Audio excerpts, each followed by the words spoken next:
The Gradation of Metals. Preface. We now purpose to speak concerning gradations, and those of such a kind that a metal dissolved or digested in them can be promoted to the degree of sol and transmuted. Many persons endeavor to transmute the lesser metals into silver and others of a mediocre nature into gold, with some difference, however, in their conjunction, so that in a syneridium, by transmutation of gradation, the lesser metals may be brought to the perfection of the greater ones, a perfection which answers any suitable tests. We will set down then, in this place, 14 gradations. Many others may be found, but these we willingly forget, and have collected those only which are established by experience and are worth writing about. These we arrange with a triple differentiation. Some are strong waters, others are oils, and the rest liquids. These we arrange in a like order, as is clear from our method of treating them. That is to say, we put, first of all, strong waters, secondly oils, and lastly liquids. Note to reader, the term gradation is used by Paracelsus in more than one sense. Here it is the process by which one substance is developed into another.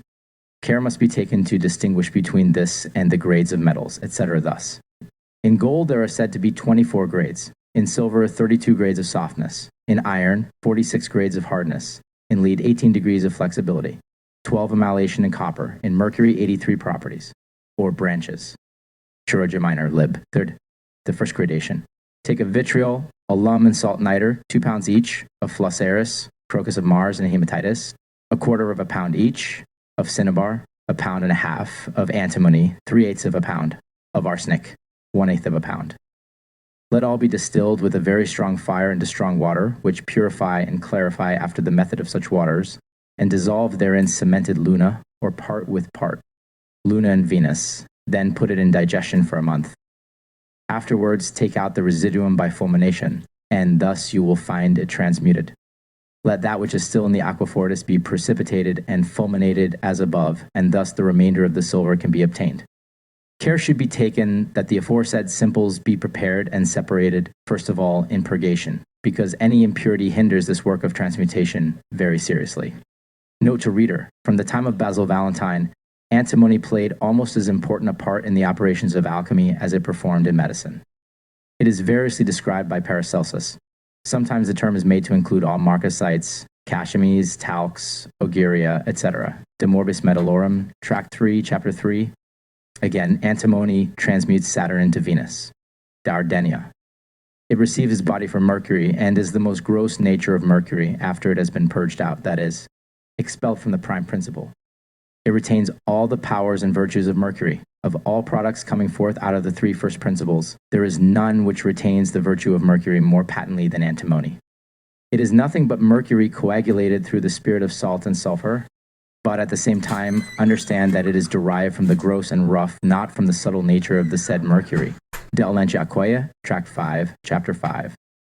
And note, the second gradation. In this second gradation, it is worthwhile to note carefully another process, it being one which can be adopted with greater gain and subtlety.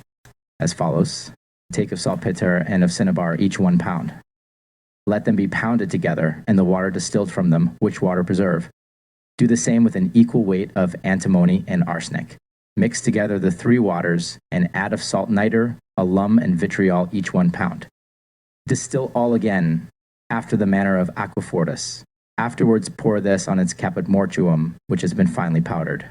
Again, distill it to its ultimate spirit, and clarify it just as any other aquafortis.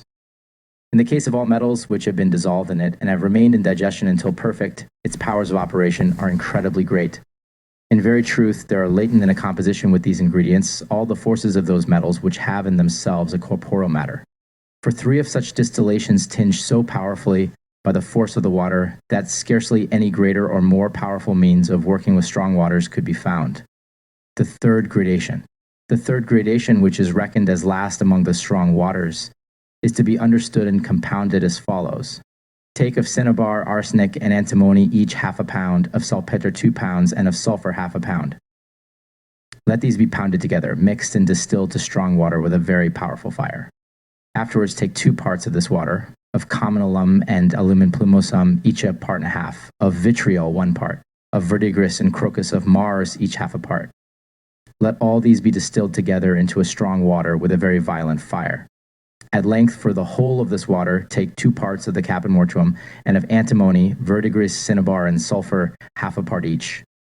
Distill these from their dregs by strongly driving them into a receiver. Afterwards, in this water, when it has been clarified, dissolve half a part with 10 parts of flowers of brass and crocus of Mars, and let it be digested therein.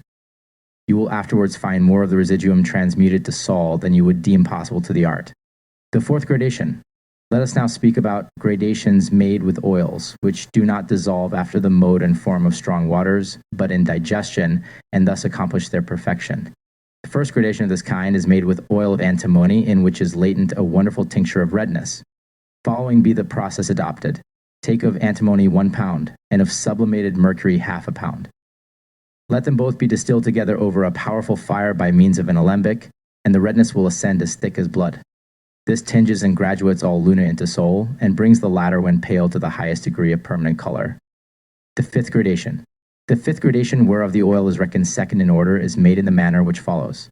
Take of the oil of the philosophers 1 pound, with which mix half a pound respectively of calcindalam and of citrine colcathar. Distill a second time, and afterwards rectify to purity and a constant color.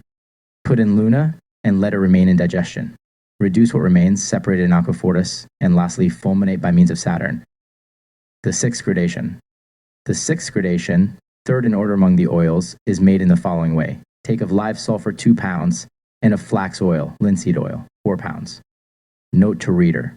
Live sulfur is that of which fragments or particles will cohere without it being in a dissolved or fluid state from the preparation bus, Book 1, Tractate 2, and Note. Let these be formed into a compound, and this be distilled into an oil. To this let there be added the same quantity of live sulfur, and let it be treated just as it was for the compound. Let it be digested in horse dung for a month, or, if longer, so much the better. After this let there be added 1/8 of a pound of each of the following: salt nitre, vitriol, alum, flosseris, crocus of Mars, and cinnabar. Distill whatever will ascend. Remove the liquids, keeping only the oils. Put these apart in a glass cucurbite, adding the species as above, and the caput mortuum in powder.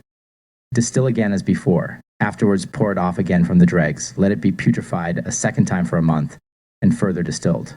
When the colors are gone or separated, keep the red, and rectify it as required.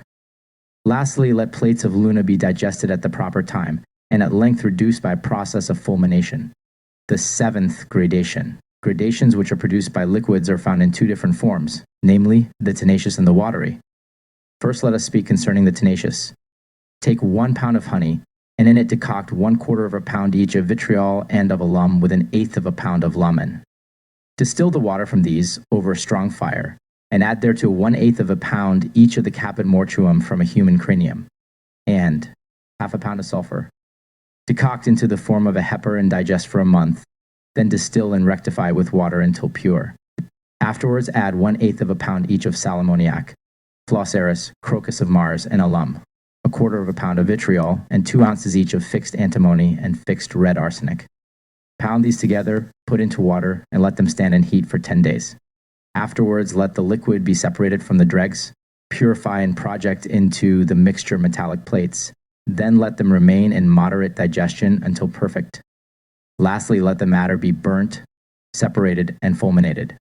The 8th gradation. The gradation by the second liquid is as follows. Take a sufficient quantity of aquafortis. In 1 part thereof dissolve sol, in another part Venus, in another part Mars. Mix these solutions together, and afterwards distill the water from them. Pour this again on its dregs, and once more distill and pour as before, until a thick liquid is produced therefrom. To this add 5 parts of distilled and prepared honey. Let all be digested for a month, and afterwards separate the phlegma. Keep the liquid, and in it let projected metallic plates be digested for a month. Lastly, let it be coagulated into a mass and into one distinct body. Let this be subjected to a process of fulmination and quartation. Fulminate a second time, and thus will be found an excellent transmutation by means of liquid. The 9th gradation. By the third liquid, the 9th gradation is made in the following manner. Take aquafortis, in which dissolve verdigris, and let both be kept together in horse dung for the space of a month. Now distill the water from the dregs, pour it on again, distill and pour it over several times until an oil is produced from it. Into that liquid put metallic filings, and in the course of its being digested you will find a transmutation. Although the liquid may be small in quantity, nevertheless it graduates most effectually and affects the very largest amount of metal in proportion to its own quantity. The 10th gradation. In the following manner, the fourth liquid is to be understood. Take the best aquafortis, and in it dissolve as much steel as possible. Let these remain in digestion for a month, and from them will be formed a compound of one color. Let this compound also be distilled into a liquid, in which metallic filings must remain in digestion until the liquid is incorporated. Then let both be fulminated together, that is to say, the liquid and the metal, by means of Saturn. Then will be found this transmutation, which must be separated and prepared in the usual way. The 11th gradation. The 11th gradation is made by the first aqueous liquid according to the formula subjoined. Take 4 pounds of the most highly purified saltpeter and repurge this from its phlegma by combustion. Add 2 pounds of common salt duly prepared. Mix these together and distill with an alembic 6 or 9 times, until the salts altogether pass over through the alembic into another vessel placed ready for the purpose. Then take 2 pounds of this water, 2 ounces each of flowers of antimony, phlos eris, phlos martis, and flour of sulfur, with 2 ounces and a half respectively of sal ammoniac and of alum. Mix all these together and let them remain in digestion for 4 and 20 days. After this, let them be separated in the purest water. Afterwards, let Luna and the metals be graduated by digestion, fulminated by Saturn, separated by quartification, and fulminated a second time. 12th gradation. By means of the second aqueous liquid, the 12th gradation is produced in the following manner. Take 3 pounds of the most highly corrected vinum ardens, 1 pound of the water of saltpeter, half a pound of the water of common salt, and 3/4 of a pound respectively of vitriol, alumen plumosum and alumen ioci. Let these be combined to form a mixture, and distill this 6 times from the caput mortuum. In this water let metals be digested, when they will be fixed and transmuted, as we have said above concerning the others. The 13th gradation. By the third aqueous liquid, the 13th gradation is produced in the following manner. Take 1 pound of hysteris of blood. Distill it 13 times from its dregs, and place in it 2 ounces each of phlos eris and of sulfur. Let them be dissolved in horse dung for a month. Afterwards put in calx lunae, so that the color and substance may be consumed. Afterwards let them be coagulated and fulminated in Saturn. Know that in this liquid common mercury, as well as that of metals, is coagulated according to the conditions of transmutation. The 14th gradation. The fourth liquid in this place is the water of mercury, which is made for the 14th gradation as follows below. Take 1 pound of mercury sublimated 20 times with sal ammoniac, and 1 ounce respectively of the flowers of Venus, Mars, sulfur, and antimony. Grind and mix all together, and then let them be resolved into a water. This water requires no other labor whatever. Metals projected into it, digested for a short time, and afterwards fulminated or graduated in a wonderful manner. Here ends the book of Gradations.